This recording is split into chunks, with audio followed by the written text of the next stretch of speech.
Well, hello and welcome to Coffee with Colleen. We have a wonderful guest coming all the way from the UK with us today, Dagmar Bryant, and she provides women coaching and training to empower them to live their best lives. And we've just been chatting a little bit before we hit record, and she's got some amazing stories that she wants to share with us today. So thank you so much for being with us, Dagmar.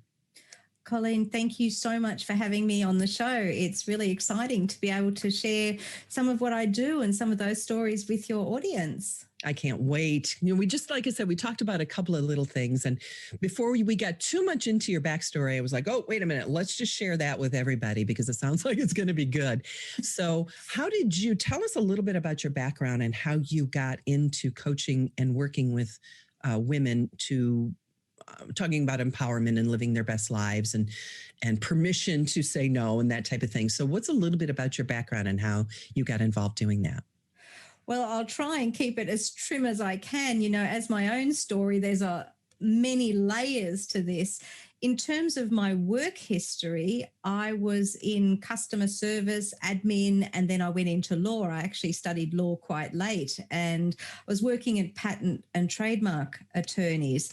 And while I loved what I do, I had the best boss ever. There was a lot of stuff, and let's just call it stuff, that was going on in that workplace that was really not very pleasant. And as de facto a legal kind of firm, you would think that they would know better in terms of things like discrimination and various other practices. And I got to the point, even when I was studying, because I was studying in conjunction with working at this firm, and I got to the point because I was studying taxation. I think that's the big clue here, studying taxation. It was a Sunday morning over a cup of coffee when I just knew that I was done. It was just so clear cut because I'd had enough. There was a point where I didn't want to be in that environment anymore. And I guess I was an idealist. I went into law thinking I was going to make a difference. And I remember this one particular case that we had. Now, forgive me, I can't remember if it was a patent or a trademark, but let's just call it intellectual property. And this man had to defend his case because this other firm was using his intellectual property. And I remember it cost him $28,000, obviously Australian dollars. So it cost him $28,000 to fight his claim to use his intellectual property that he had registered, and all that he was able to claim back from the person who violated that law was $1,000 because that was what the property law was. Yeah, I know. Open your mouth. And I'm just going, that is so wrong. And yes, that was one of the things also that kind of just brought it home to me. How am I making a difference? How can I help someone when that is so messed up? And I kind of pretty much the following week gave up law. I gave up my study. I gave up work. I quit. My dad nearly had a meltdown because he couldn't understand that all of a sudden I was going out of law. How can you leave law? You know, you're going to be this big, fantastic lawyer. And he and I just really had a disagreement about that in terms of our own relationship. It really disintegrated our relationship. And it was the right thing to do, though. It was that moment when I knew I was empowered. It made me feel good. And in some ways, I knew that I always wanted to help other people because people naturally came to me. People naturally asked me questions. They just told me things. And we'd go back and forth and tell, we'd talk about our stories and what's going on and look at solutions. And someone once said to me, well, that's actually coaching. So, okay. And I did a course. I did a diploma in health counselling because I thought, well, counselling is pretty, legit. So I did that as well. And it kind of just took me naturally from what I had already been doing, I guess, on the side in the background to making that into a career. And I mean, I studied and did a few other things as well, but it gave me that purpose. It gave me that sense of I knew that I could really make a difference with people by listening to their stories. You made a comment about your dad. now I'm assuming you're out in the workforce and you're working and you're pursuing, your career and your education. Mm-hmm. But your dad sounds like he was very vocal about you changing directions. Yes, my dad was. Well, see, my background is I was born in Germany many moons ago, and my father was a very stoic, traditional, if you like, quite judgmental German. You do things my way. This is the way things are done. And I want you, I mean, he did mean it in, I guess, for the most part, with a good heart. It was, intended well. But his philosophy was always, this is the way that you do things. This is what I expect of you. And if you didn't follow that, to something that he didn't agree with or that he couldn't reconcile within himself, then all of a sudden you were in the bad books. So that's kind of where that came about, that history. Mm-hmm. I think that's kind of an old school, and you say very German type of upbringing. My dad wasn't that way, but I did know a few other people who had a very authoritarian type household that they grew up in, whether it was because of cultural or religious or that type of thing. So did you feel like a patriarchy type attitude? Did you feel that influenced a lot of decisions that you made? And was that turning point for you when you just kind of cut that loose? Because you said it was a real change in your relationship with him. Yes and no. I think growing up, I was really close with my dad. I admired my dad. I thought he was great. The fact, I have to give him credit for who I've become. He taught me to stand up for myself. He taught me to be strong. And there are really good qualities that he had that I've adopted. So I can't fault him for that. Our relationship broke down a few different times for various reasons. He couldn't understand why I left my former husband, the man who was the father of my children. And ironically, and I'll say his name was Craig. Craig, I say was because he's gone to the spirit world, but he couldn't understand why I was leaving this man. The irony was, what I didn't realize was that I married a man like my father with that same kind of philosophy. It's my way or it's the highway. And after I'd had my kids, we had two kids fairly close together, and Craig was 10 years older than I was. And believe it or not, that was never, ever an issue. The age difference was never a problem. It was everything else that was the problem. But after I'd had my kids, after I had gone into maternity leave with my second daughter, I said, well, I'd really like to go back to school and study. And I told him about my dream of studying and becoming a lawyer. And I was 20, I had Samantha at 25, Megan 2 years later. So I was about 27, 28 when we had this discussion. And his comeback to me was something along the lines of, why on earth do you want to do that? Who would employ you? You're going to be too old when you finish it. Oh, no, you can go work at the local grocery store. That'll be your lot. And it's like, what? Like, what? That was the turning point in that relationship, like, oh, my goodness, what on earth is going on here? Isn't it interesting, though, that we marry the person actually, and I've had psychiatrists tell me, you marry a person that's like the parent that you were most trying to please, that you most wanted more, get that love from. Yes. So it's a great analogy when you think about it, because, when I married Craig, I didn't realize that I was doing that. And it wasn't until like a few years later that I had that aha, like, oh, really, Dagmar, you did that? And it's one of those things, one of my big lessons in terms of empowerment was that I had to break free of these two men. Yes, they taught me something about myself. I mean, if I'd had a choice, I would have probably chosen an easier road to go down to achieve that goal. But they served a purpose in teaching me something about myself and something that I can use when I'm working with other people, because believe it or not, empowerment comes up so often in conversations that I have with people. Interesting. How so? Well, for example, there might be a person who comes to me who's having a problem in her relationship, and lo and behold, she's having a problem with her marriage, and she's discovering that the person that she's married to is not who she thought that person is.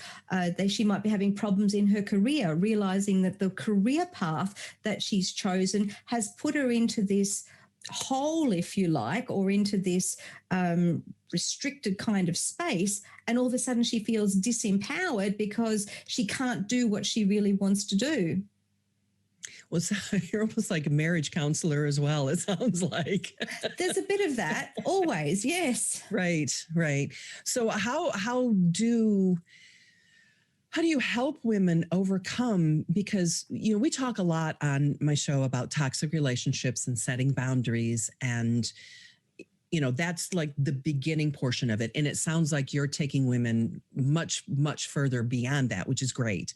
How do you help women who have felt stifled or pushed down or unable to express themselves and be empowered? How do you help them get to that next step? For me, over the years, I've developed, I guess you would call it a 3-step process. And the first one is to really understand who we are. And that might encompass looking at our values, our goals, and what is it that we really want. Often when we say that we want something, and I guess New Year's resolutions are a perfect example of this. How often do we say, oh, I want to lose weight, or I want to give up smoking, I want to have a new job within a certain period. And then all of a sudden it's like 3-4 weeks down the track, you're into February, and those goals are nowhere in sight, because we don't have that real core understanding, or maybe we don't even want to really look at it in terms of what's important to us.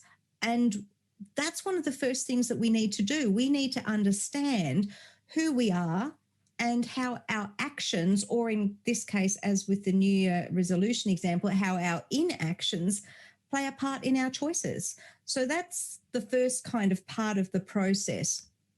The second part of the process is asking yourself the question, what do you want to do about it?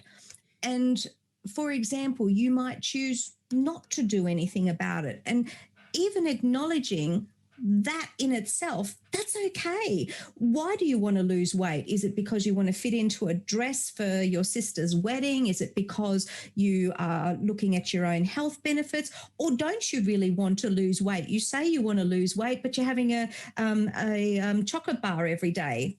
You've got to look at those things and understand, well, do you even really want to do something about this?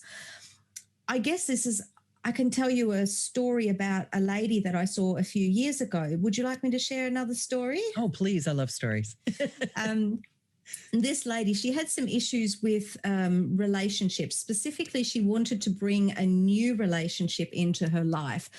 And I gave her some action steps on what she could do to help herself. And we had a little bit of a look at her background. And I remember it ever so clearly. My appointment with her was on the 7th of January. I won't tell you the year, just 7th of January is the important part, because she contacted me, just after the new year. And she messaged me. She sent me a text message 2 weeks later,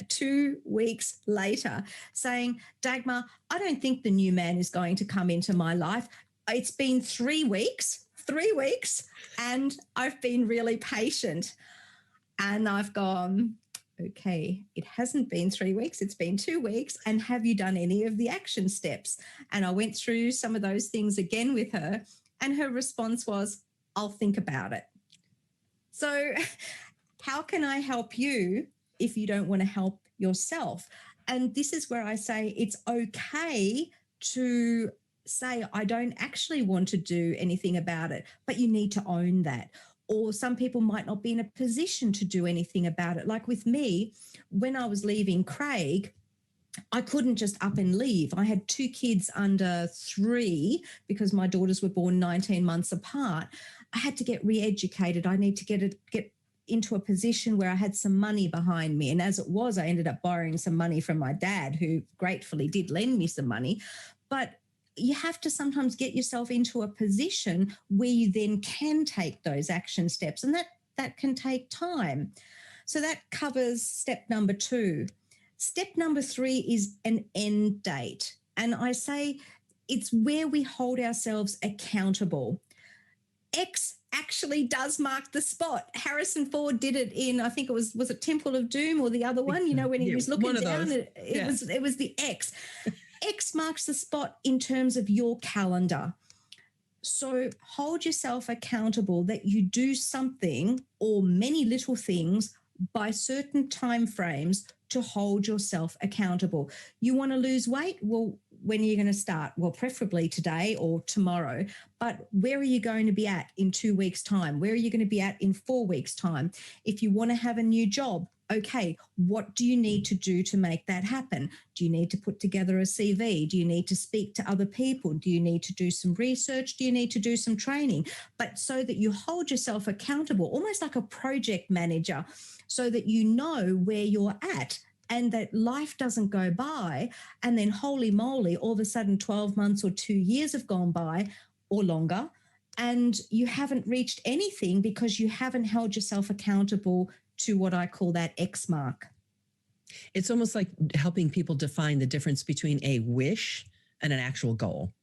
Absolutely. Because some people wish, I wish I was 20 pounds less, right? Oh, I wish I was 20 pounds less too, but... Right. But there's that difference between it's a wish or is it a goal? Exactly. I wish I was 20 pounds less, or I am determined I will be 20 pounds less in 10 weeks. Yes. So that's what you're helping people do is be a project manager. Yeah. Yeah. And there's obviously a whole lot more to it, but to me, they're the 3 the 3 starting points so that it gives us an idea of where you are at and to help you empower yourself, because I can do all the steps, but you have to do your own steps. I can't do it for you. And how do we tap into that internal power? Is there how can we get to our goals faster type of thing by, is it just determining our why? Like Simon Sinek talks about finding your why. Is that what really helps? I love that TED Talk. It's one of my favorites. Yeah. And I think why is a good point to start. I think you also need to look at yourself in terms of your own values and what you really want. And that can be an unconscious thing as well.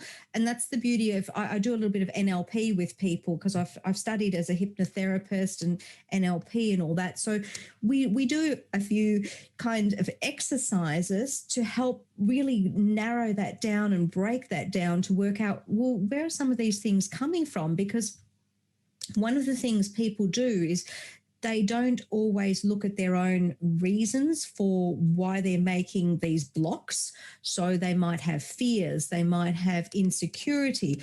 And sometimes there's very practical reasons and sometimes not, but there are also things that need to be looked at. And it helps to determine where is that motivation with people. Motivation is such a big factor. Oh, yeah. And one of the things I talk about constantly with my clients is motivation. Motivation is an emotion. Decision is what you really want, because you won't be motivated tomorrow morning to work out. Not every single solitary morning. So you have to make that decision and not count on a feeling to take you to the next step. Sorry, I had to throw that in there. That's kind of do. Absolutely do. Yeah, because I just, when people are motivated, and sometimes you're just not motivated, and the difference between an Olympic athlete, the gold and the silver, can only be maybe a millisecond. So it's always making that decision to make yourself a little bit better, and improving your mindset. Absolutely. You have to make those decisions.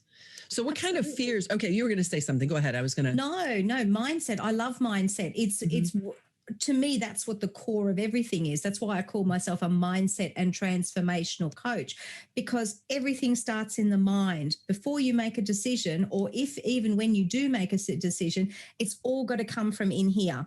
And if you don't actually, decisions often come from the heart, and sometimes it's head versus heart and all of that.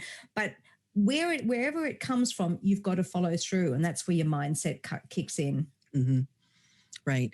So one of the backtrack a little bit on the whole idea of fears.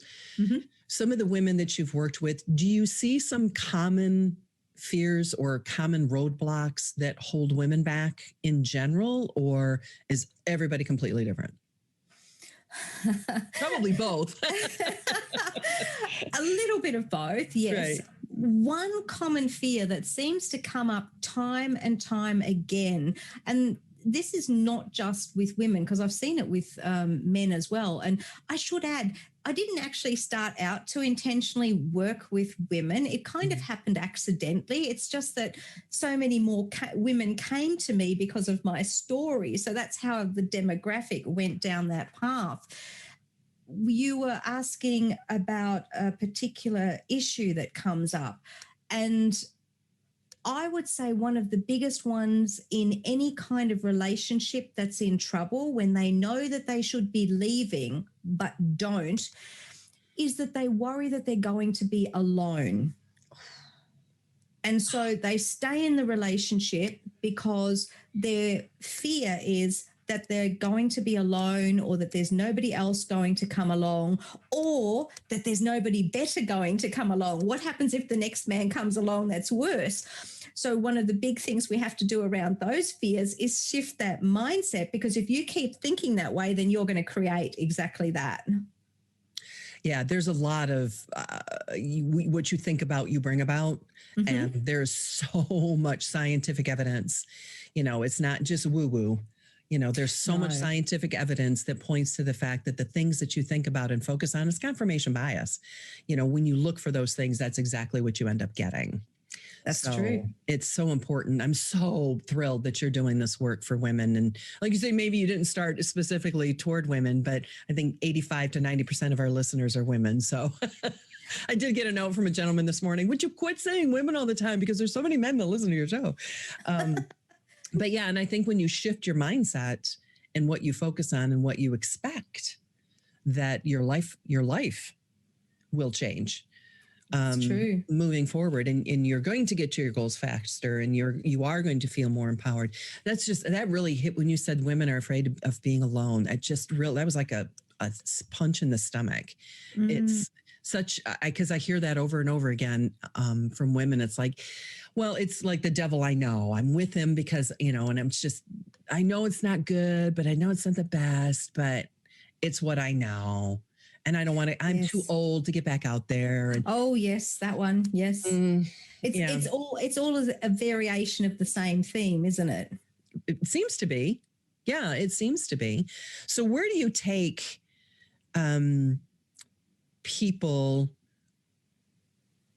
once they, do you have like a program where you just work with people on a monthly basis or a yearly basis or on one issue at a time basis? How do you work with people? Well, people can work with me in a number of different ways. I have an online program specifically for goal setting. So if you, especially with the big pandemic and everything, people are working more from home, they can do it in their own time. And that is a great starting point. I also do coaching programs one-on-one, and we can customize a program for either 3 months, 6 months, or 12 months to really propel you forward. So there's a number of different ways that we can work together, definitely. And if you're only looking at sort of that inner peace within yourself, you can really start with a meditation, a monthly meditation that I do, again online, and it just helps give you that sense of peace. And sometimes that is also a great starting point because it gives you clarity with who you are, and you get a lot of enlightenment when you just connect within and with your inner self. And, you take your mind away from that chatter that we have going on every day. So definitely a number of different ways that I try and help people. Plus, I've recently started a Facebook group for fabulous 40s, 50s, and beyond. Woo! Hey. Let's hear it for us. So, a place where you are safe to talk about things that are going on. We talked about graying hair last week, and it's just, it's a genuine problem, right? It is, yes. And I have some that's right here, and you can't see it because I have a special little tool that I use to cover it up with. They're great, aren't they? Yes. So there's different ways of helping to empower people, and hopefully, people will be able to use some of those tools. And I'll have the links to those in the show notes so that people can have access to that. So one final question. Yes. If you could go back to your younger self and give your younger self advice, what would you say? Believe in possibilities. I have a motto that is actually, and it's my now motto, that is, life is not about sitting on the sidelines. To achieve success, you need to take calculated risks. And if I had to go back to my younger self, it's, believe in that what you start out with doesn't have to be what you end up with. And I remember distinctly one time when I was driving my daughters to school, and I had a couple of their friends in the car, and they were about 15, 16. And there was so much pressure put onto them about making career choices. And me, being the mum in the car, said, don't think this choice has to be your be all and end all, that you have so many possibilities, that you're not restricted into this one thing. And I think that becomes, again, so empowering when you look at life in terms of possibilities, because it just opens up so many doorways. Oh, that's put so well, because I know what I was forced to make a decision when I was 14. What do you want to be when you grow up? And it has changed so many times. I've lived so many different careers and moved in so many different directions because doors were open and there was those possibilities. And I never thought of putting it that way, but that's exactly it. It's possibility. Yeah. And go ahead, live. And, when one door closes, another one will open, and you just keep going. That's it. Yeah. And look at your life from Germany to Australia to the UK to the States. I mean, you've been all over the place, and an attorney and counseling, and it grows and it blossoms. There's so many possibilities in our life. And once we get out there, when we realize there are so many doors open to us, that we're the ones that are limiting ourselves and closing those doors when they're there. Just go through. Yeah. Absolutely. And set those goals and work with you so you can get people to help you get through those doors and get to those next steps. Because I think sounds like a plan. Yeah, we put so much limitations on ourselves. So I appreciate you being here. And of course, for our VIPs, our cappuccinos, we're going to continue this conversation and have some more goodies inside your membership area. So thank you for joining us. Again, Dagmar, I appreciate all the helpful advice that you're given. And I can't wait to share some more with our VIPs. But thank you for being here on Coffee with Colleen. Well, once again, thank you so much for having me. I hope it's been of benefit to your listeners. I'm sure it has. And thanks for listening, and we will see you next time.